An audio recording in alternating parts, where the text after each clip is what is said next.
ዝክር የሚዘከርበት ታጣ። አንድ ቀን የቅዱስ ሚካኤል መዘከሪያ ሲያዝኑ ሲተክዙ ሲያዝኑ ሲተክዙ ኖሩ። ኋላ ዘክረው ጨርሰው ይሄ ኋላ የመጣ ታሪክ ነው። ሲዘክሩ ጦርነት መጣ። ሞተሌሚ የሚባል በዳሞት ወላይታ ውስጥ ያለ ቦታ ነው። ዳሞት የሚባል ቦታ ሞተሌሚ የሚባል ንጉሥ ተነሳ። ይህ ሰው በቃኝ የማይል ስልጣን የማይበቃው እንዲህ ያለ ሰው ነበር። እንዲህ ያለ ሰው የመኳንንቱን ሚስቶች ሁሉ በጦርነት እያሸነፈ ሚስቶቻችሁን ላኩልኝ እያለ እየገበሩለት ያስነውራቸው ነበር። በሀገር ያሉ ደናግላንን ሁሉ እያስወሰደ ነውር ይሰራ የነበረ ሰው ነበር። ፍጹም ጨካኝ፣ ሀገር እየወረረ ጸጋ ዛብ ካለበት ደረሰ። ጸጋ ዛብን ያባረሩ ሰራዊቱ ያባረሩ ሲሮጥ ጦር ሲወረውርበት ጦሩ ከእጁ ተጣብቃ ቀረች። በማን? በእግዚአብሔር ኃይል። ወይመ ይጣለ እኪት ዲበ ጸላይቴ ይላል ቅዱስ ዳዊት። ወይመ ይጣለ እኪት ዲበ ጸላይቴ፣ በእኔ ላይ የመጣውን ክፉ ነገር ወደ ጠላቶች የሚመልሳቸው ሕያው ቅዱስ እግዚአብሔር ነው። መለሰውና እዚያው ተጣበቀ። ባሕር ውስጥ ገባ ሲጨንቀው።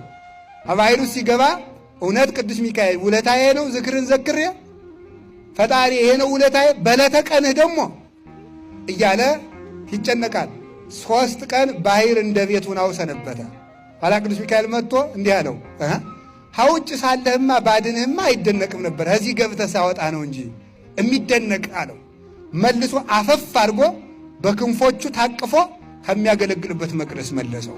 ማን? ቅዱስ ሚካኤል ማለት ነው። ሁላችንም ከመከራ ጉድጓድ ያወጣል። መልሶ አመጣው። እሱም መልሶ ካመጣ በኋላ ደግሞ ሲመለስ እግዚአብሔርን ማርከው ወስደዋታል። ወስደው ውበቷ መልካም ስለነበረች ፊቷ እንደ ፀሐይ ያበራ ስለነበረ ወታደሮቹ አንዱ በእኔ ፈረስ ትጫን ይላል፣ አንዱ ደግሞ ልሸከማት ይላል፣ አንዱ ልዘላት ይላል። እንዲህ እያሉ ግን እግዚአብሔር ጠብቋት ነውር ሳይሰሩባት፣ አይ ይችንስ እኛ እንደርስባትም ለንጉሱ ሚስት ነው መሆን ያለባት አስባላቸው። እግዚአብሔር ቸር አይደለ? ግድ የለም እነሱን ትለፍ እንጂ ደግሞ ኋላ እግዚአብሔር ያውቃል። እዚያ ኋላ ጠብቀው ወሰዱና ቤት አስገቧት። ወስደው ንጉሥ እንዲህ ያለች መልከ መልካም ሴት አምጥተንልሃል አሉት። በሉ ነገ መልካሙን ልብስ አልብሳችሁ ይዛችኋት ነው። እስከዚያ በጎ ልብስ አልብሳችሁ ጥሩ ምግብ አብልታችሁ አሳድሯት።